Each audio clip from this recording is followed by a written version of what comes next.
Number 1. Anna Sorokin. In the mid-2010s, Manhattan's elite had a new face in their social circles. Her name was Anna Delvey, or so they thought. She was young, fashionable, and effortlessly confident, claiming to be a German heiress with a trust fund worth 60 million euros waiting for her when she turned 30. She rubbed shoulders with art collectors, hedge fund managers, and celebrities, slipping into circles that most people could only dream of. But there was one problem. Anna Delvey wasn't real. Her real name was Anna Sorokin, born in a modest Russian household before moving with her family to Germany as a teenager.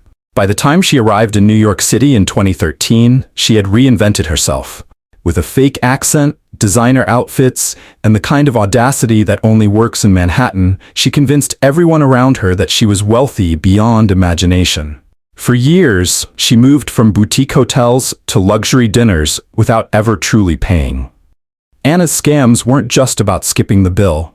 She attempted to secure a $22 million loan to open a high-end art foundation in the heart of New York, convincing investors and bankers that her supposed trust fund would cover it all. She tricked friends into paying for lavish trips, promising reimbursement that never came. One friend, a photo editor at Vanity Fair, was left with more than $60,000 in credit card debt after covering Anna's luxury Moroccan getaway. Her confidence was so disarming that even hotels extended credit to her, believing the wire transfers were just delayed. By the time reality caught up, Anna had racked up more than $275,000 in unpaid bills, unpaid services, and fraud.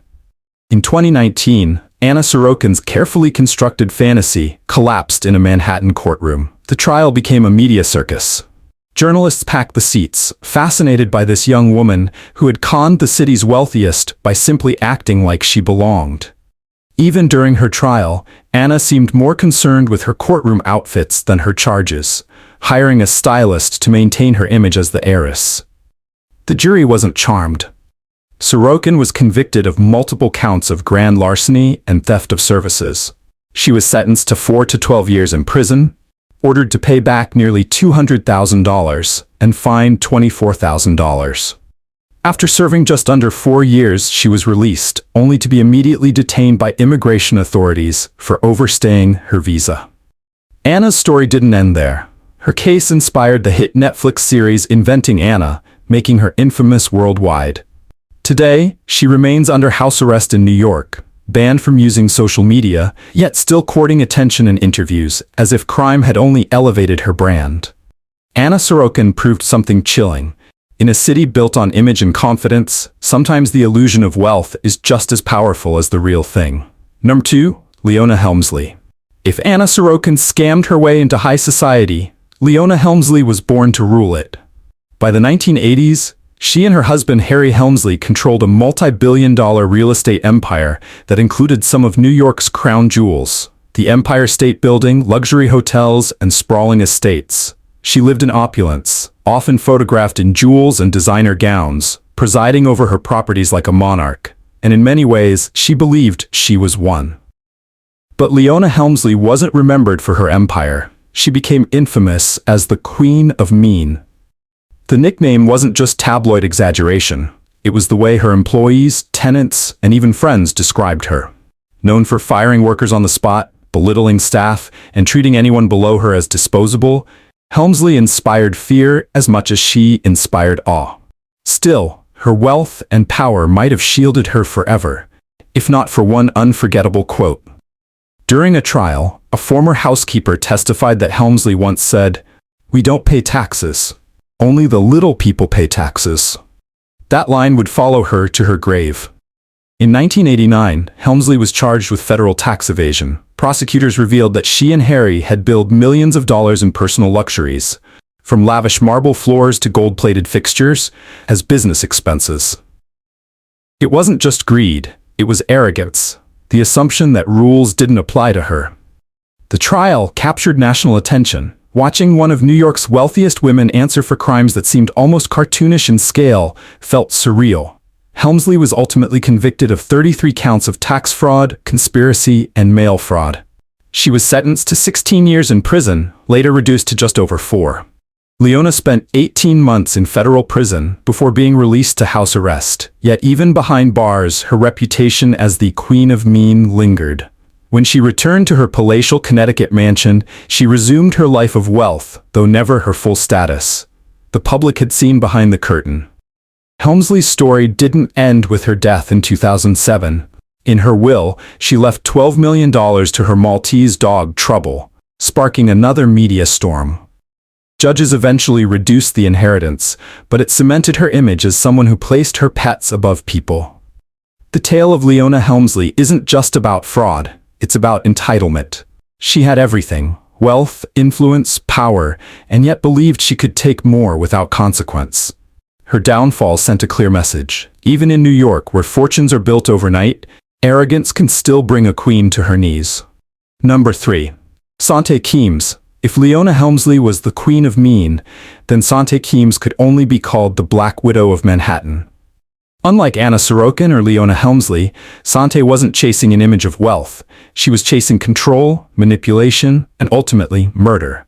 Her story is one of cons, scams, and a mother-son partnership that left a trail of victims across the United States, culminating in one of New York's most notorious crimes. Born in Oklahoma in 1934, Sante's early life was steeped in hardship. But instead of resilience, she seemed to develop a talent for deception. By the 1970s and 80s, she was already known for shoplifting, insurance scams, and fraud schemes that exploited both strangers and those closest to her. What made Sante unique, however, was the way she recruited her own family, most notably her son, Kenny, into her dark web of crime. The duo became infamous for posing as wealthy socialites while targeting the rich and vulnerable. They conned banks, cheated homeowners, and even enslaved housekeepers by taking their passports and trapping them in domestic servitude. But their ambition eventually brought them to New York City, and to Irene Silverman. Silverman was a wealthy 82-year-old widow living in a luxurious Upper East Side townhouse. In 1998, Sante and Kenny moved in under false identities, planning to steal Irene's property through forgery and fraud. But Irene wasn't an easy mark. She grew suspicious of her eccentric tenants and began documenting her concerns. Before she could act, she vanished. Police quickly focused on Sante and Kenny. When they were arrested days later, authorities found wigs, forged documents, guns, and detailed notes about Irene's townhouse. Although Silverman's body was never recovered, prosecutors argued that Sante and her son had murdered her to take ownership of her $7 million home. The trial was sensational. Sante, glamorous yet cold, sat beside her son, who seemed trapped in her influence. Witnesses painted her as manipulative and domineering, a woman who used charm and cruelty in equal measure to bend others to her will. In 2000, both were convicted of murder, kidnapping, and robbery, sentenced to more than 100 years in prison. For Sante, it was the end of a decades-long career built on lies. She died behind bars in 2014 at the age of 79. Kenny remains imprisoned, his life forever tied to his mother's schemes.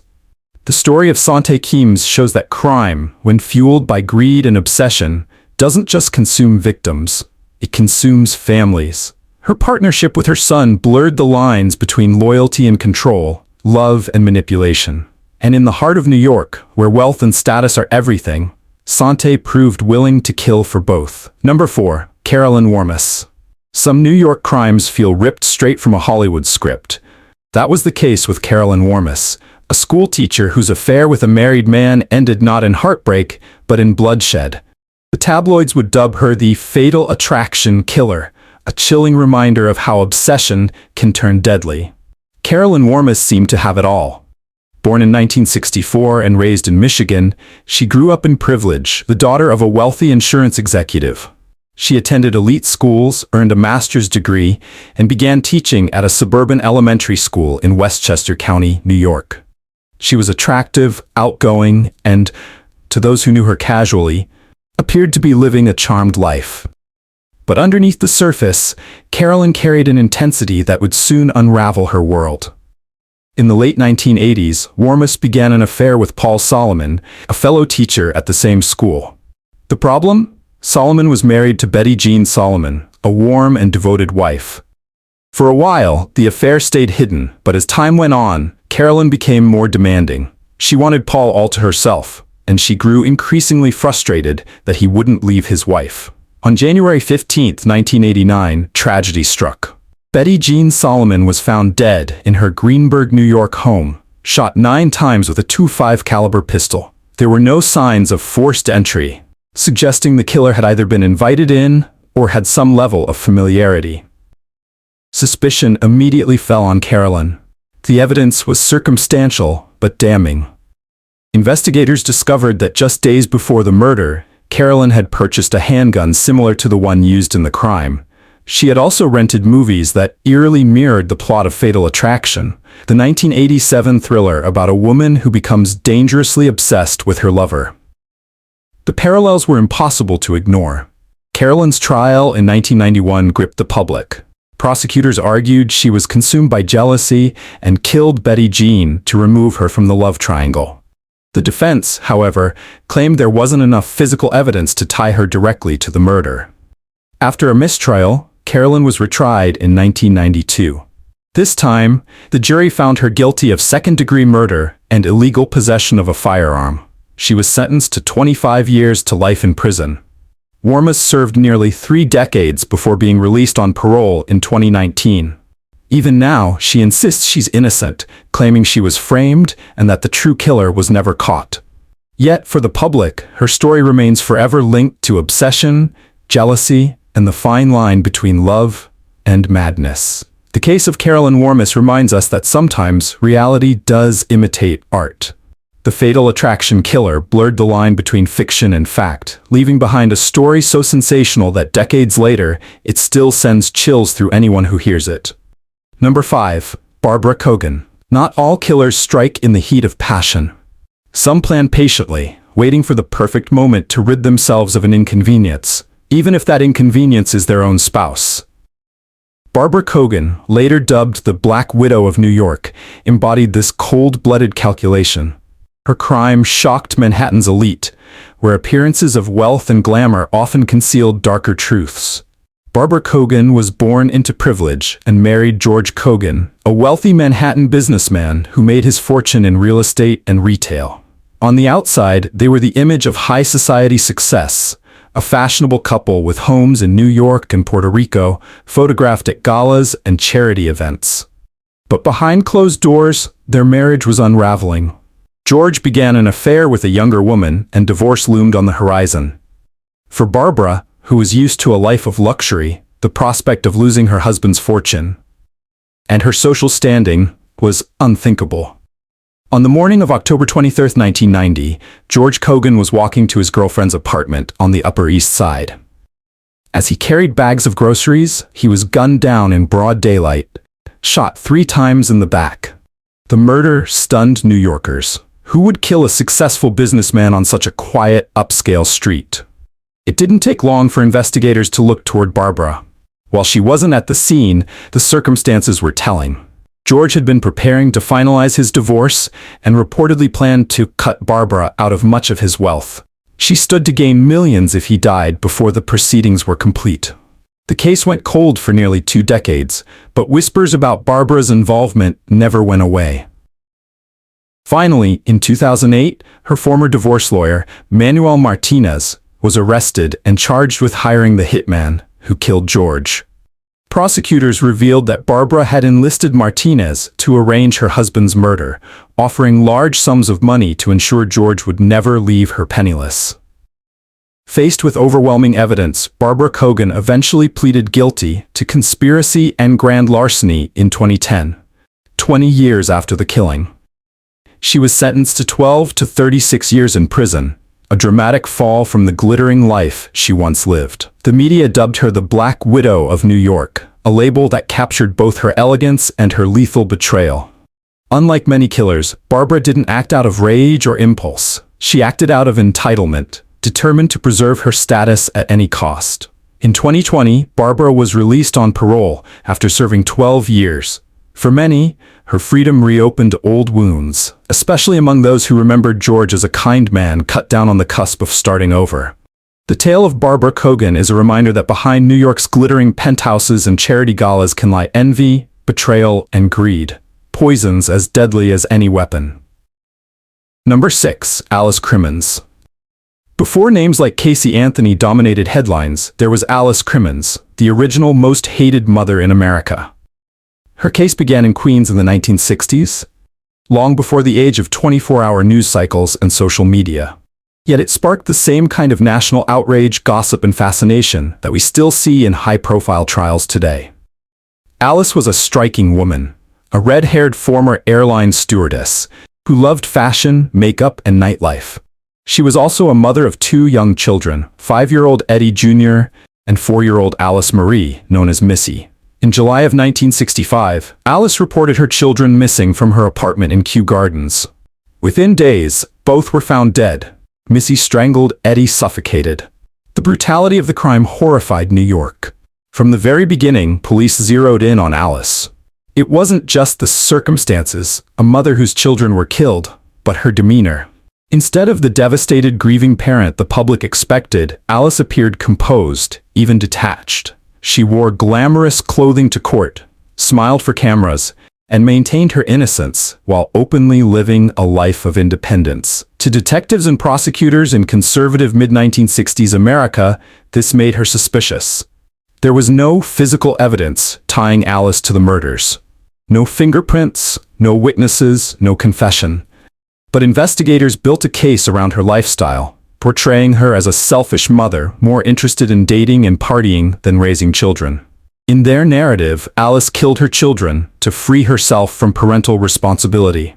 Her trial in 1968 became a media circus. Tabloids painted her as a femme fatale, with headlines focusing more on her makeup, love life, and outfits than on the forensic details of the case. The prosecution leaned heavily on circumstantial evidence and the testimony of questionable witnesses. Despite the lack of direct proof, Alice was convicted of manslaughter in Eddie's death, though she was acquitted in Missy's case. She was sentenced to 5 to 15 years in prison. Years of appeals and retrials followed, keeping Alice in the headlines throughout the 1970s. In 1973, she was again convicted, this time of murder in Missy's death, and sentenced to 20 years to life. But the verdict was later overturned on procedural grounds. Eventually, Alice served about 12 years in prison before being paroled in 1977. To this day, the truth remains murky. Some believe Alice was guilty, pointing to her cold demeanor and lifestyle as signs of indifference. Others argue she was a victim of sexism, convicted not for murder, but for failing to meet society's expectations of a grieving mother. Alice Crimmins' case remains one of New York's most infamous crimes, a tragic story where 2 children lost their lives, and their mother became a symbol of either justice served or justice twisted by prejudice. Number 7. Melinda Elkins. Some crimes shake not only the public, but also the very foundation of family trust. That was the case with Melinda Elkins, a woman whose resentment toward her husband spilled over into a crime that left her stepdaughter dead and the community horrified. Melinda lived in upstate New York during the 1990s. Outwardly, she seemed like an ordinary woman trying to hold her blended family together. But beneath the surface, tensions simmered. She was married to Marty Tankleff, and though she tried to play the role of stepmother, her relationship with her young stepdaughter, Jessie, was strained. Friends later said Melinda carried a sharp jealousy toward the child, seeing Jessie as a constant reminder of her husband's first marriage and a rival for his affection. On a June night in 1998, that resentment turned deadly. Police were called to the family home to find Jessie brutally beaten and strangled. She was just a teenager. Investigators quickly zeroed in on Melinda, who was the only adult in the house at the time. The crime scene showed no signs of forced entry, and neighbors recalled hearing shouting earlier in the evening. The case against Melinda was built on a combination of forensic evidence and motive. Fibers from the home matched items found in her possession, and prosecutors argued she had both the opportunity and the rage necessary to commit the crime. They painted her as a stepmother consumed by bitterness, a modern-day echo of fairy tale villains, except this horror was all too real. During her trial, the defense tried to cast doubt, suggesting an intruder could have been responsible. But the jury wasn't swayed. In 1999, Melinda was convicted of second-degree murder and sentenced to 25 years to life in prison. The case rattled the community, not only because of the violence but because of the betrayal it represented. Families are supposed to be safe havens, yet here was a young girl allegedly killed by the very person entrusted with her care. The press labeled Melinda the stepdaughter slayer, a name that underscored both the brutality of her actions and the twisted family dynamics behind them. Over the years, Melinda has appealed her conviction, claiming she was wrongfully accused and that investigators overlooked other suspects. But so far, her efforts have failed, and she remains incarcerated. For many, the overwhelming sense of betrayal in the case outweighs any claim of innocence she makes. The story of Melinda Elkins is a grim reminder of how jealousy and resentment can rot a family from the inside. It also reflects how stepfamily dynamics, often fragile and fraught with unspoken tension, can sometimes erupt into tragedy. While fairy tales give us wicked stepmothers as cautionary figures, the Elkins case proved that real life can be far darker than fiction. From glittering penthouses to modest suburban homes, the stories of these 7 women reveal a haunting truth. Crime in New York has no single face. Anna Sorokin conned her way into Manhattan's elite by playing the part of a socialite, while Leona Helmsley used her real fortune to bully and manipulate everyone around her. Sante Kimes wove elaborate webs of fraud and murder, Carolyn Warmus blurred the line between obsession and violence, and Barbara Kogan proved that greed could be just as lethal as a gun. Then there were women like Crimmins and Melinda Elkins, cases that forced the public to confront disturbing questions about motherhood, family, and the roles society expects women to play. What connects them all is not just their crimes, but the way their stories captured the imagination of New York and the nation. Each case became a mirror, reflecting the anxieties of its time. In the 1960s, Crimmins symbolized fears about women defying traditional maternal roles. In the 1980s, Leona Helmsley embodied public anger toward the excesses of wealth and arrogance. By the 2000s, Anna Sorokin's story highlighted our obsession with status, image, and the dangerous allure of social media fueled ambition. New York is often described as the city that never sleeps, but beneath its lights and ambition lies a darker current. The women we explored weren't strangers to this world. They lived in it, thrived in it, and in some cases were destroyed by it. Their crimes remind us that danger doesn't always lurk in dark alleys. Sometimes, it's hiding behind designer clothes, million-dollar apartments, and charming smiles. As we close this chapter of the Row Line, one question lingers. What drives a person, especially someone with privilege, beauty, or influence, to risk it all for greed, jealousy, or revenge? That's the puzzle these New York cases leave behind, and it's why their names remain etched in true crime history. If you found these stories compelling, don't forget to like, share, and subscribe to The Row Line. And tell us in the comments, which of these women's stories shocked you the most?